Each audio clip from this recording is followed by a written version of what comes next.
ministrando a palavra do nosso Senhor Jesus, pela vida do pastor, que nos confiou a oportunidade. O salmista já dizia: alegrei-me quando disseram, vamos à casa do Senhor. Aleluia. Aqui é onde nós podemos nos rasgar inteiramente para Deus. Eu gostaria que os irmãos abrissem as vossas Bíblias comigo no Evangelho escrito por Mateus, capítulo 24.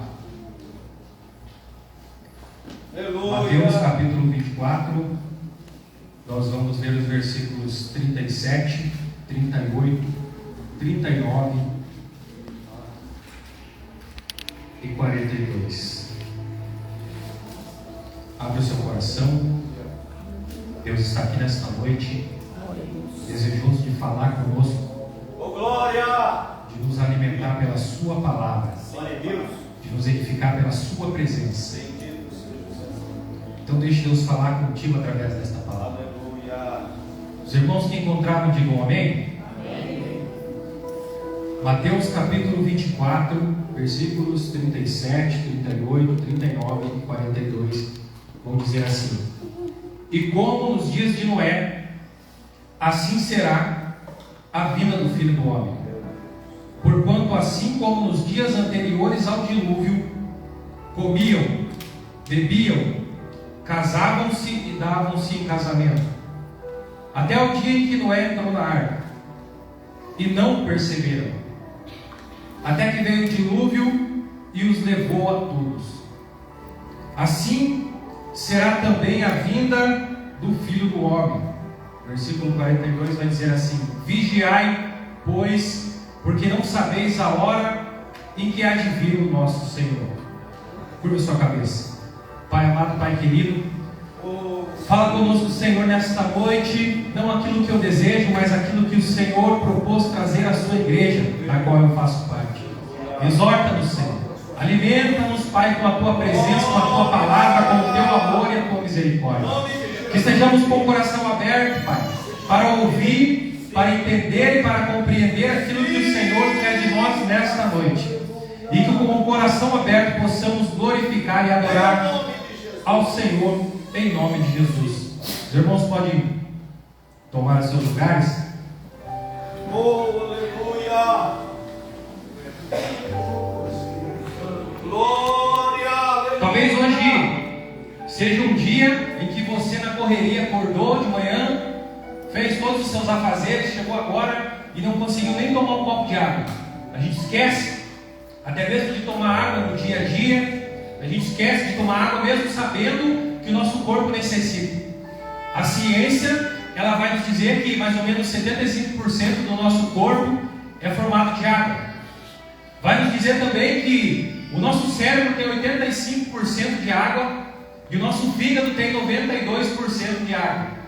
E mesmo sabendo da importância da água, nós acabamos esquecendo de beber a 2 a 3 litros de água por dia. A maioria de nós acaba esquecendo. Por quê? Muitas vezes nós temos água ao nosso alcance, no culto, em casa, no trabalho. Se a garganta secar, você pode ir até a torneira mais próxima, até a panificadora mais próxima, até o mercado mais próximo, e você pode pegar a sua água, tomar e matar a sua sede. A Bíblia, ela vai dizer, ela vai falar a respeito da água. A Bíblia, ela vai falar de um homem chamado Jesus, que diante de uma mulher samaritana, ele falou assim: se você souber da água que eu tenho para te dar, e você beber desta água, você jamais voltará a ter sede. Olha que água maravilhosa. Mas a Bíblia não fala somente da água em abundância para as nossas vidas. A Bíblia também ela vai falar da falta da água. Quando nós olhamos Jesus no Evangelho de Lucas, falando a respeito de um homem, um rico, a qual a Bíblia não menciona o seu nome, e falando também sobre um mendigo chamado Lázaro, ele vai contar que os dois morrem. Um vai ao paraíso, o mendigo chamado Lázaro. Outro, o rico, ele vai ao inferno. E a Bíblia vai nos dizer que ele, vendo de longe Abraão e o Lázaro, ele diz: Abraão, peça para que Lázaro molhe a ponta do seu dedo e coloque na minha língua, para refrescar. A água em abundância é o que o Senhor tem para nos oferecer. que aquele que estiver condenado ao inferno, aquele que não tiver o seu nome no livro da vida, ele vai ter sede. E olha que interessante, ele queria apenas de uma ponta do dedo molhado sobre a sua língua, para que fosse refrescada. Mas ele não teve o seu pedido aceito, porque aqui, hoje, agora, enquanto você está vivendo, é o momento de você pedir, é o momento de você orar. A Bíblia vai dizer: pedir e dar-se-vos-á. Mas quando passarmos desta vida para outra, não vai ter oportunidade de pedidos, principalmente para aqueles que estão condenados, aqueles que não tiveram o seu nome escrito no livro da vida. E o que nós precisamos para ter o nome escrito no livro da vida? Relacionamento e intimidade com Deus. Mateus ele vai nos dizer aqui que Jesus, no seu sermão, está citando Noé, está citando o dilúvio. A água não serve apenas para matar a sede, mas ela pode ser uma ferramenta de destruição. E quando nós vamos olhar para a história de Noé, e nós vamos entender o que estava acontecendo, a Bíblia vai nos dizer no Gênesis que Noé ouviu de Deus que haveria um dilúvio.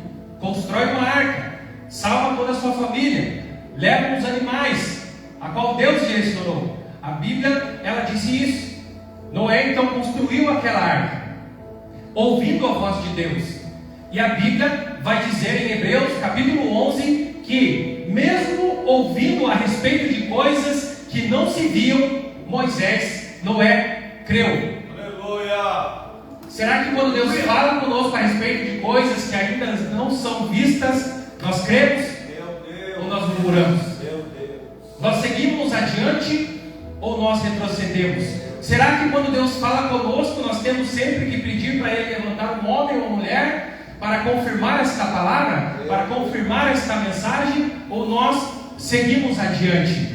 O interessante é que Hebreus está dizendo que ele acreditou em coisas que ainda não se viam. E se você for lá para o Gênesis no capítulo 1, você vai entender que Deus, quando Ele estabeleceu o firmamento, a Bíblia vai dizer que Ele abriu uma expansão, o céu, entre as águas de baixo e as águas de cima. A Bíblia, ela também vai nos dizer que quando Deus ele fez todas as árvores, todas as plantas, o vapor saía da terra e nutria aquelas plantas. De Gênesis, no começo de Gênesis, até a história de Noé, até a história do dilúvio, você não vai ouvir nenhuma referência a respeito de chuva, você não vai ouvir nenhuma referência a respeito de água caindo do céu, até que chega um homem chamado Noé, íntimo de Deus, aleluia, que quando ouve a respeito de coisas que não se viram, ele obedece. Aleluia. Que quando ouve coisas que não se viram ainda, ele acredita. E aí Deus falou assim: vou destruir tudo com água. E ele acreditou. Só que a Bíblia vai dizer que antes dele acreditar na palavra de Deus, ela vai dizer que Deus achou graça em Noé. Então, antes que nós possamos ouvir a respeito das coisas de Deus, que ainda não se viram, mas vão acontecer, nós precisamos ser agradáveis a Ele. Nós precisamos oferecer algo a Ele, antes de querer que Ele ofereça algo a nós. A epístola de Tiago ela vai dizer: chegai-vos a Deus, e Ele chegará a vós. E não o contrário. Nós queremos que sempre Deus chegue. Chega Deus, faz Deus, cura Deus, livra Deus, liberta Deus. E o chegai-vos a Deus? A realidade é que nós não queremos o chegai-vos a Deus. A verdade é que é difícil você encontrar um drogado na rua e parar para fazer uma oração. É mais fácil muitas pessoas acabarem atravessando a rua. É mais fácil ir para o seu trabalho, fazer a sua função e voltar embora sem abrir a boca muitas vezes para falar do Evangelho. E nós temos vivido em dias onde existe o crente 007, seus próprios companheiros de trabalho às vezes não sabem que você é cristão. Na escola, na vizinhança, porque nós queremos que Deus chegue até nós, mas nós não queremos chegar até Deus. Deus, Ele se revela, e quando Ele se revela, Ele requer obediência. Talvez Deus Ele não vai fazer um anjo entrar dentro da sua casa, aparecer para você, para mostrar que Deus existe, ou que o seu ministério vai se cumprir, ou que você vai ser um grande cantor ou pregador nesta terra. Talvez Ele vai revelar uma coisa simples. Ore por aquele mendigo que está atravessando ali do outro lado da rua. Pague uma refeição para uma pessoa que está com fome. Compre uma água para alguém que está tocando um instrumento lá no centro. Mas como a gente acha que Deus Ele só quer estar conosco nas coisas grandiosas, nós não fazemos. E aí perdemos a oportunidade de ver Deus se revelar para nós. Porque Deus, Ele quer manter um relacionamento conosco que começa aos poucos. Mas quando Ele se achega a nós, nós não estamos nos achegando a Ele. Mas, como foi cantado nesta noite, e como será pregado nesta noite, existe uma data, um dia, ao qual nós não sabemos, mas nós chamamos de arrebatamento. Aleluia. E essa data vai acontecer. Mas, esse próprio texto, no seu contexto, vai dizer que não sabemos o dia e não sabemos a hora que isso vai acontecer. Mas, quando nós olhamos para a palavra de Deus, nós poderemos entender o quão próximo esse momento está, o quão rápido isso vai acontecer, e o quão desejoso Deus está de que nós tenhamos um verdadeiro relacionamento de intimidade com Ele. Um relacionamento não somente de falar, Deus, abençoa o meu dia, mas um relacionamento de pegar essa palavra e se alimentar desta palavra. Um relacionamento de sentir a presença dEle quando você está lavando a louça, ou quando você está na sua casa, sentado no sofá, ou fazendo uma refeição, ou qualquer outra coisa. Não somente um relacionamento de chegar aqui dentro da igreja, cantar um louvor, ir para a sua casa, dormir e acordar para o seu próximo dia trabalhar. É um relacionamento onde você vai andar na presença de Deus. Porque quando você começar a andar mais intensamente na presença de Deus, Ele vai se revelar para você. E quando Ele se revelar para você, Ele vai falar a respeito de coisas que talvez ainda não se viram, mas que vão acontecer. Como o arrebatamento. É difícil hoje falar a respeito do arrebatamento, porque as pessoas, elas querem que Jesus leve elas para a Nova Jerusalém. Mas, quando nós falamos de arrebatamento, nós falamos também de apresentar as nossas obras a Jesus. Quando nós falamos de arrebatamento, nós falamos muitas vezes de uma pessoa que é solteira, talvez não ter tempo de se casar. Ou talvez de uma pessoa que tem o sonho de ser um empresário e não conseguir abrir a sua empresa. Ou alguém que sonha em ter um filho, não conseguir. Mas nós pensamos talvez, Senhor, não volta antes de eu abrir minha empresa. Senhor, não volta antes de eu casar. Senhor, não volta antes de eu ter um filho.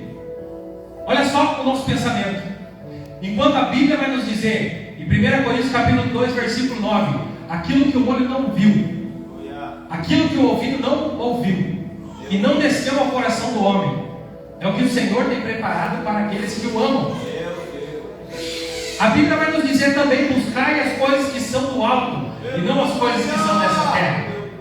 Mas nós estamos mais preocupados em realizar os nossos objetivos terrenos. Mas o arrebatamento está se aproximando, está muito próximo. Talvez pela palavra você ainda não tenha conseguido entender o quão próximo está o arrebatamento, porque cada uma das pessoas está cuidando da sua própria vida, sem olhar nem para a esquerda, sem olhar nem para a direita. E a palavra vai nos dizer que vai ser como nos dias de Noé. Se casavam, se davam em casamento, até o dia que Noé entrou na arca.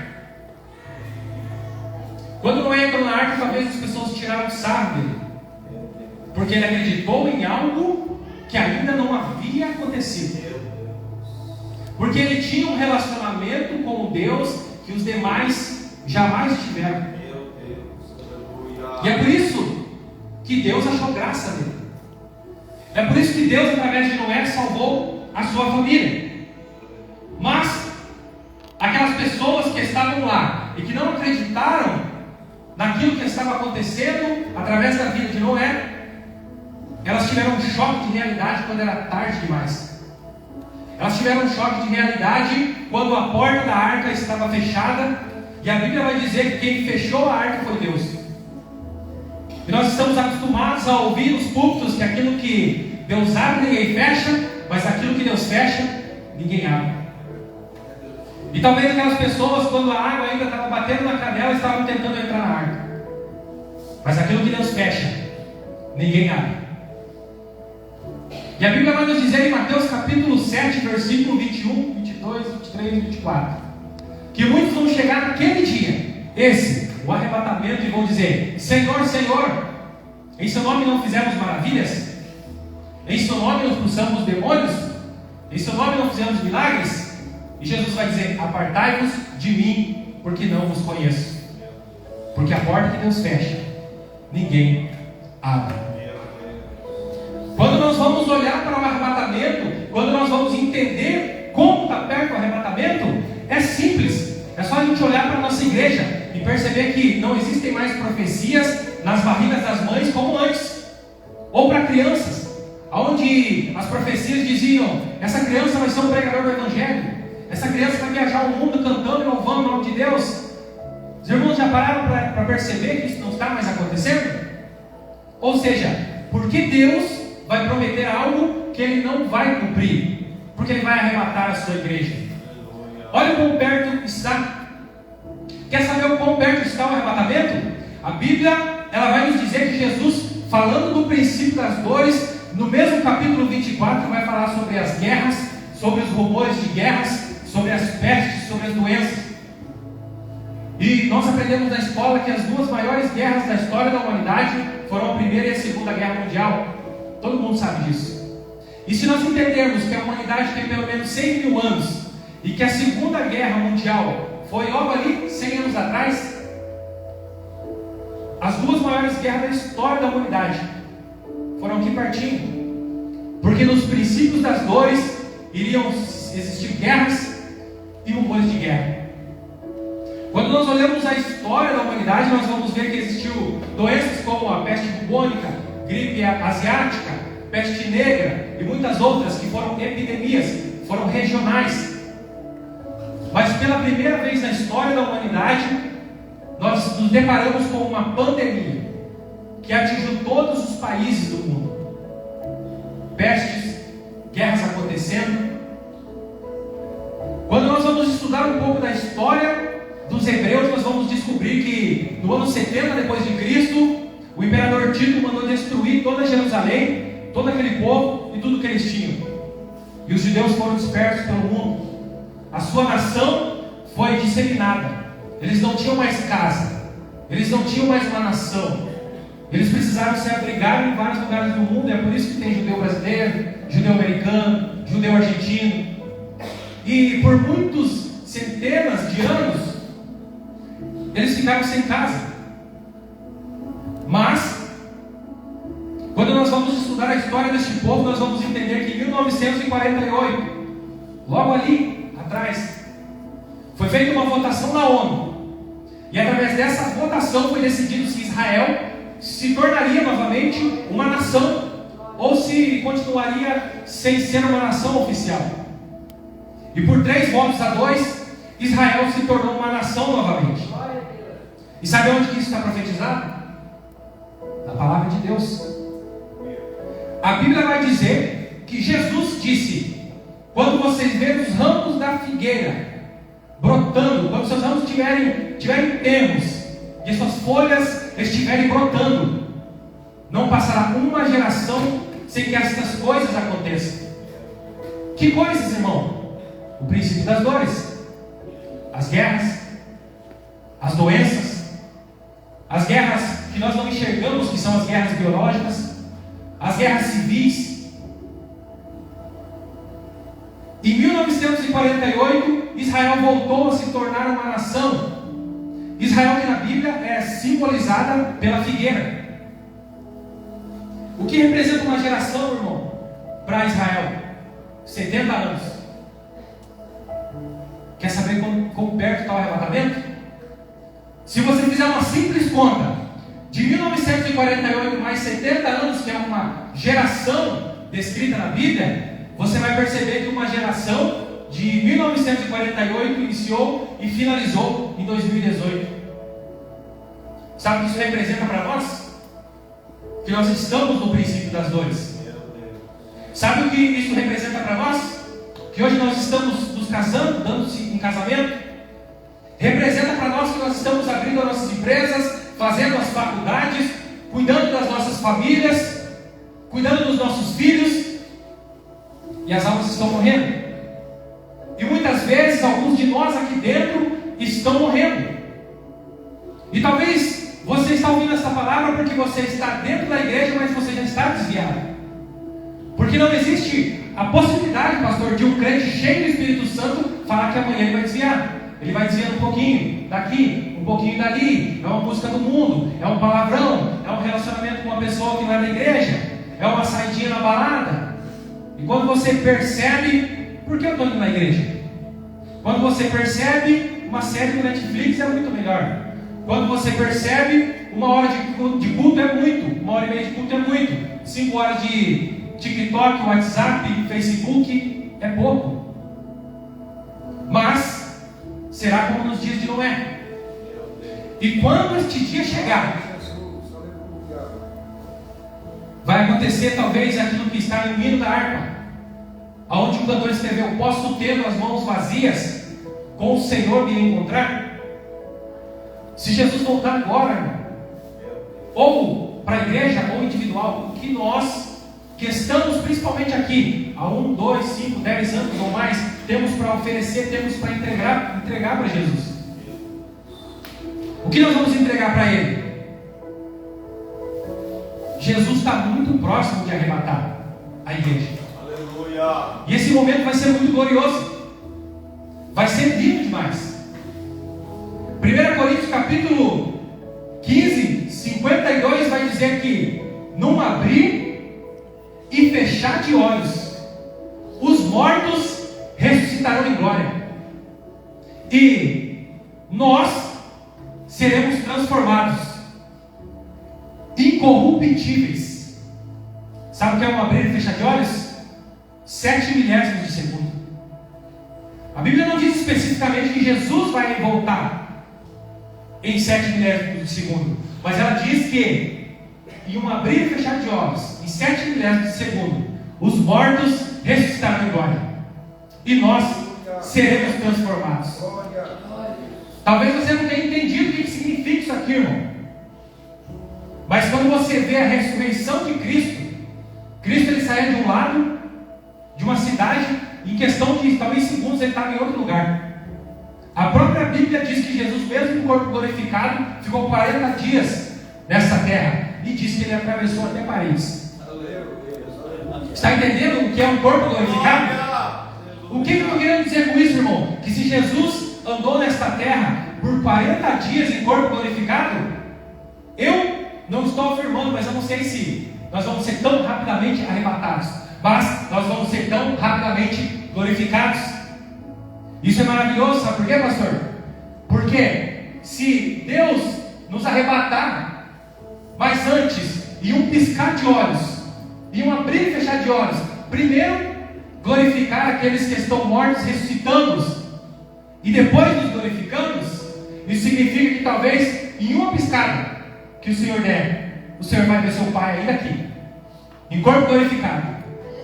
E quando o Senhor vê, o Senhor vai olhar para o seu próprio corpo, e o Senhor vai entender o que está acontecendo. Aleluia. E talvez você que perdeu alguém que está salvo em Cristo Jesus vai passar por uma experiência como essa.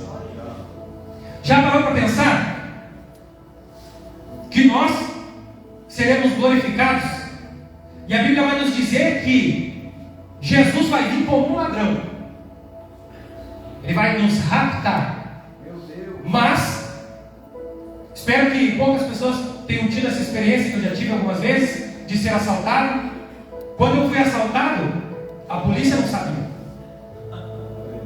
o Ministério da Segurança não sabia, a minha mãe não sabia, o meu irmão não sabia, mas eu sabia que eu estava sendo assaltado. E se Jesus vai vir como um ladrão e vai raptar a igreja, o cantor do baile funk não vai saber o que está acontecendo. O piloto do avião que não acredita em Deus não vai saber o que está acontecendo. O dono da boca de fumo não vai saber o que está acontecendo. Porque para ele vai ser como nos dias do Noé. As pessoas estão se casando, estão festando, estão trabalhando, mas aquele que está sendo tomado, aquele que está sendo roubado dessa terra, aquele que está sendo roubado deste mundo, ele vai saber o que está acontecendo.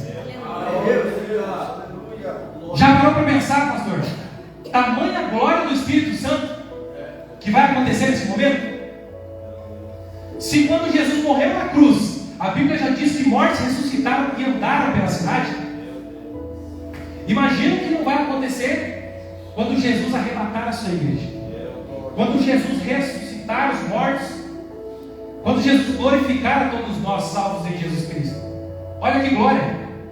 Mas quando nós lemos Tessalonicenses capítulo 2, nós vamos entender que no arrebatamento, a ação do Espírito Santo, que convence do pecado, que consola, que santifica, que purifica, que vivifica o cristão, ela vai deixar de agir nesta terra.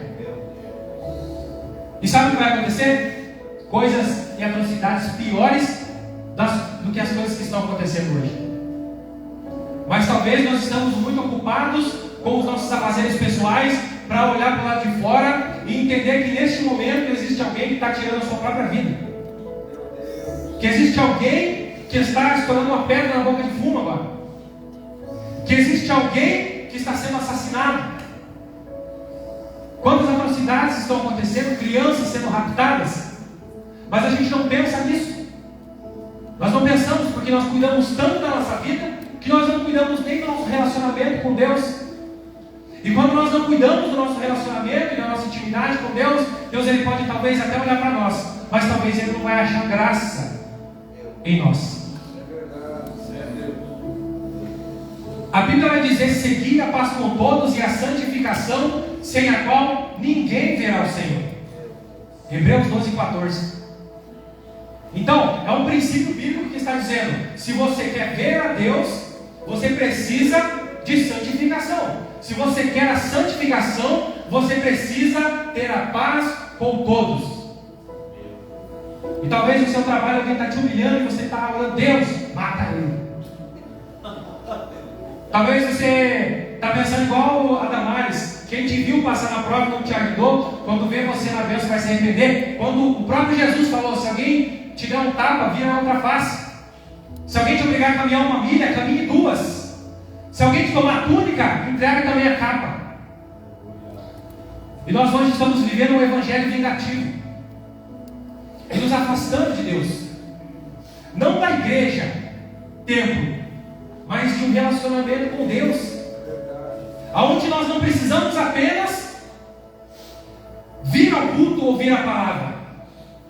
Nós lemos e meditamos na palavra em nossas casas, no trânsito, no trabalho.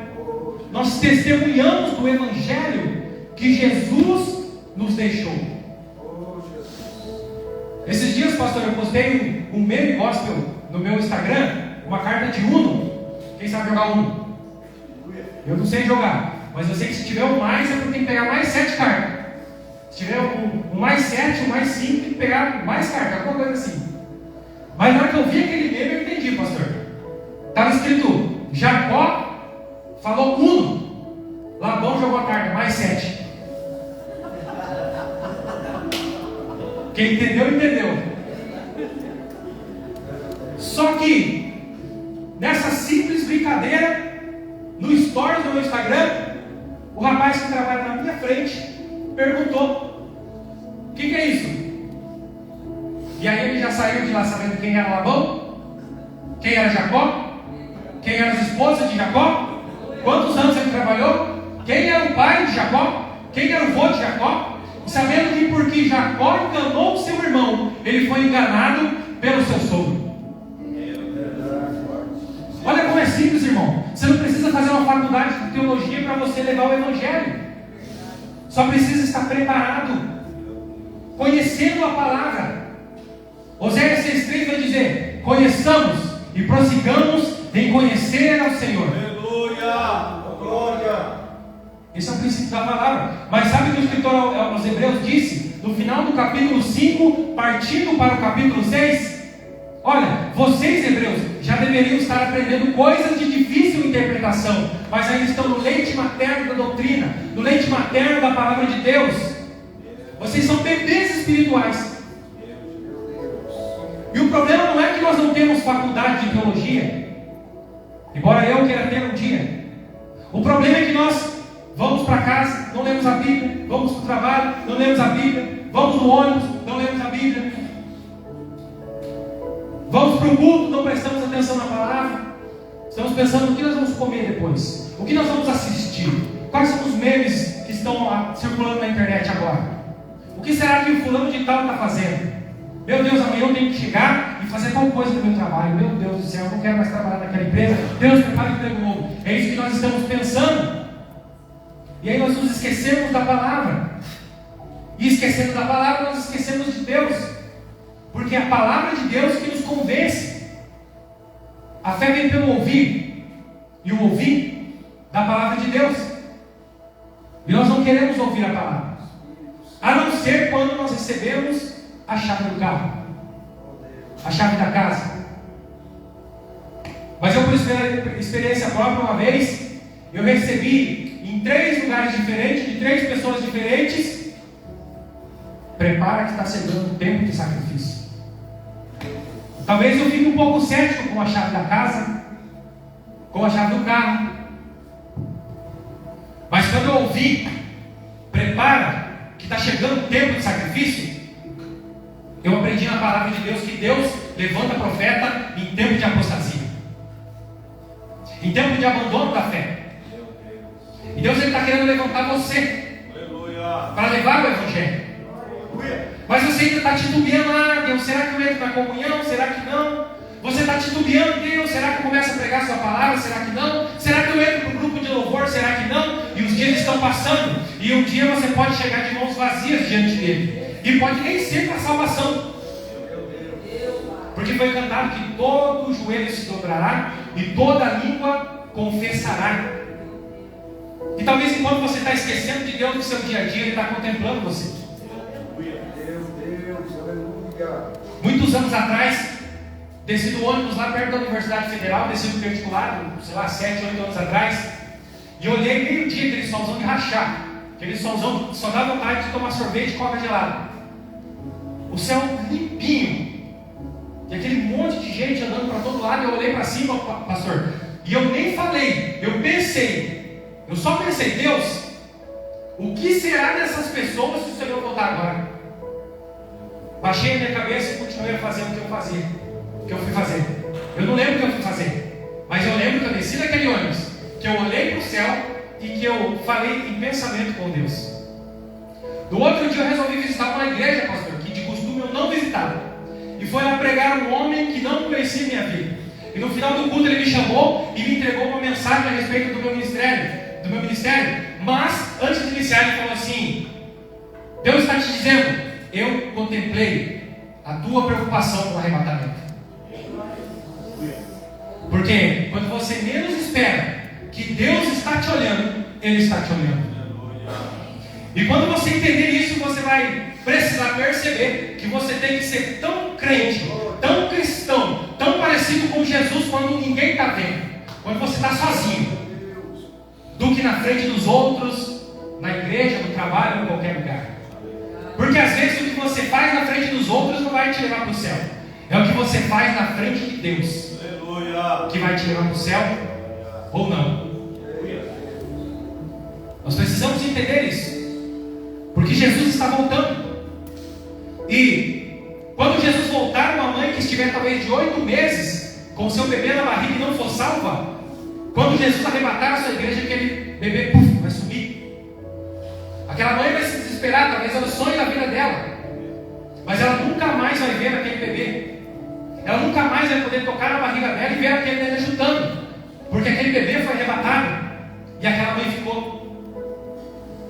Talvez você vai dar boa noite para os seus filhos, não estando tão bem com Deus, e no outro dia de manhã, quando você acordar e for dar um tchau para eles antes de ir para o trabalho, a roupa deles vai estar lá na cama dormindo sozinha. Talvez você vai estar de passageiro em um carro, em um Uber talvez, ou de carona com algum amigo, familiar, que está muito ligado, muito íntimo com Deus, assim como Noé. E aí vai acontecer aquele momento. Talvez aquela pessoa ela vai olhar para o seu corpo e perceber que o seu corpo está glorificado. Mas Jesus virá como um ladrão. E aqueles que são do mundo, aqueles que só entendem o que é natural e não o que é espiritual, não vão perceber mesmo estando do lado. E aí, talvez uma BR a 120 por hora, aquele passageiro vai olhar para o lado do motorista e não vai ter mais ninguém a não ser uma roupa. Porque vai ser como nos dias de Noé. Os irmãos coloquem em pé, por gentileza.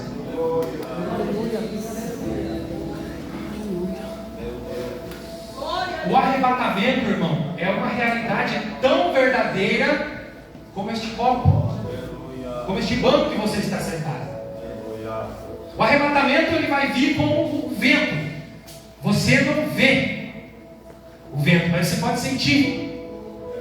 Por que o arrebatamento vai ser assim? Porque nós espirituais não estamos vendo aos olhos carnais como nós vemos este copo, mas com os nossos olhos espirituais nós temos que enxergar. Nós temos que sentir, entender que Jesus está próximo de arrebatar a igreja. Nós temos que nos decidir a respeito do nosso caminho, se é um caminho de céu ou se é um caminho de condenação. Sabe por quê, irmão? Se você estudar um pouquinho, você vai ver que no dia do juízo, no dia do grande trono, serão abertos 7 livros. Eu não lembro o nome dos 7, mas são o livro dos evangelhos, livro da vida, livro das obras, livro das memórias, livro dos atos dos homens, e mais 2 que eu não lembro agora.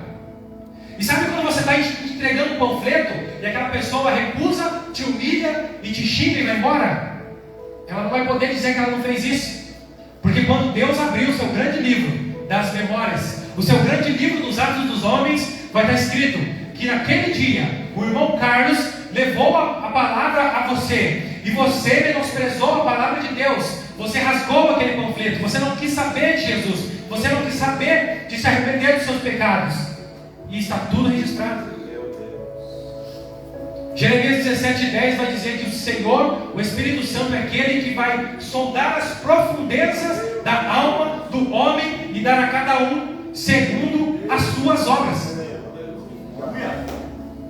A salvação é pela fé. Mas quais obras nós temos apresentado diante de Deus? As nossas obras, elas estão sendo para o agrado de Deus ou para a nossa condenação? Lembrai das 10 virgens, onde 5 eram nécias e 5 eram prudentes. As prudentes tinham algo em sua mão que as levou a entrar para a festa, para as bodas. As nécias e loucas não tinham nada em suas mãos, elas dormiram. E Paulo disse aos Efésios: desperta, ó tu que dormes, levanta-te dentre os mortos, e Cristo te esclarecerá. Você já entendeu, irmão, por que Deus falou assim? Por que Paulo falou: desperta tu que dormes, desperta dentre os mortos? Porque o pecado matou a humanidade. Satanás talvez ele enxergue a humanidade como mortos. Somente aqueles que estão em Cristo são vistos por Deus e até mesmo pelo diabo como pessoas que têm vida.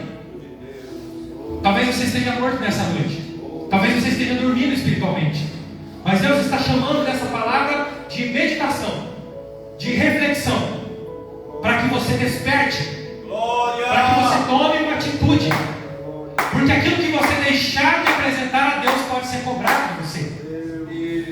A Bíblia vai dizer que é o servo bom e fiel, não somente ele entrou no gosto do seu Senhor, mas aquele que tinha 5 agora tem 10, o que tinha 2 agora tem 4, mas aquele que tinha 1, aquele que tinha pouco, até o que tinha foi tirado. Porque Deus vai requerer de nós aquilo que está em nossas mãos. Os dons, os ministérios. Ah, irmão, mas eu saí da igreja muitos anos atrás e o meu dom foi embora. Romanos 8:28 diz que os dons e a vocação de Deus são irrevogáveis. Se alguém sair da presença de Deus com os dons, com os ministérios, cabe a ele apenas ser julgado por aquilo. Porque os dons não são tirados da sua vida. Que nós possamos refletir a respeito disso. Porque Deus, Ele está chamando você. Está chamando você para ter um relacionamento com Deus, como Noé, para te revelar coisas que ainda não foram vistas. E quando isso acontecer, e você chegar mais próximo de Deus, outras pessoas vão ser salvas através da sua vida. A gente quer ver algo na igreja, mas a gente quer que o irmão ganhe. Não, o pastor tem que ganhar algo. Não, o evangelista que tem que ganhar algo. Mas a Bíblia diz que é eu e você. Ide por todo mundo e pregai o evangelho a toda criatura. E disse mais, Mateus capítulo 28 vai dizer: ide, ensinai e fazei discípulos. Mas muitos de nós somos bebês espirituais, como o escritor de Hebreus disse. Como faremos discípulos? Muitas pessoas estão lá fora dizendo: como entenderei se não há quem me ensine, se não há quem me explique? Como aquele eunuco de Atos dos Apóstolos. Mas que você saia nessa noite pensando, meditando sobre o evangelho que Deus estabeleceu para que você pregue, sobre a comunhão e o relacionamento que Deus te chamou, não sobre as bênçãos terrenas apenas, que são maravilhosas. Quem não quer ter carro, quem não quer ter casa, quem não quer ter prosperidade, quem não quer ter saúde? Mas talvez você está querendo ser bom aos olhos do mundo, e Deus vai te fazer ser como Jó, bom apenas aos olhos de Deus, e depois aos olhos do mundo. A Bíblia vai nos dizer que Jesus no Getsemane orou: Senhor, se possível, afasta de mim esse cálice, mas todavia seja feita a sua vontade. Se Jesus não teve o cálice dele afastado, o próprio Filho de Deus, imagina eu e você, querendo viver um evangelho frágil, fraco, de vir no culto e achar que o culto já foi uma espécie de expiação pelo nosso pecado. Agora eu posso viver mais uma semana de pecado. Não, irmão, você não pode viver mais uma semana de pecado. Você precisa viver uma semana de arrependimento, porque Jesus está perto. Curva sua cabeça e feche seus olhos. Pai, que esta palavra, Senhor, que tranquilamente foi ministrada, possa ter entrado aos corações. Que nós possamos juntos, unidos como o corpo de Cristo, entender que se cada um de nós fizer um pouquinho que o Senhor está pedindo para nós, nós, como um corpo bem ajustado, chegaremos naquele dia, transformados por um corpo glorificado. E o Senhor irá vir como um ladrão, raptar-nos, Senhor, nesta terra e nos levarmos para a eternidade, que é muito melhor do que esta vida passageira. Deus, que nós possamos entender que nós precisamos sair daqui e levar o nosso testemunho como cristão para dentro da nossa casa. Que as nossas atitudes sejam como as tuas, Senhor. Que as nossas palavras sejam como as tuas. Que o nosso coração seja como o teu, Pai. Para que nós, entendendo o que o Senhor deseja de nós nesses últimos dias, possamos, Senhor, levantar, ó Deus, com autoridade e cumprir aquilo que o Senhor tem pedido para nós. Aleluia. Que nós possamos sair daqui nesta noite pensando que o Espírito Santo, que destrói fortalezas, que liberta os cativos, Ele vai usar eu e você para libertar os cativos, para destruir as fortalezas. Somos eu e você, irmão. Deus está te chamando para uma nova intimidade. Deus está te chamando para um novo relacionamento. E se você entender isso nessa noite, a tua vida nunca mais vai ser a mesma na presença de Deus. Se você for para sua casa e orar: Deus, me leva a um novo nível espiritual. a sua vida jamais será a mesma. Mas você vai crescer espiritualmente em nome de Jesus.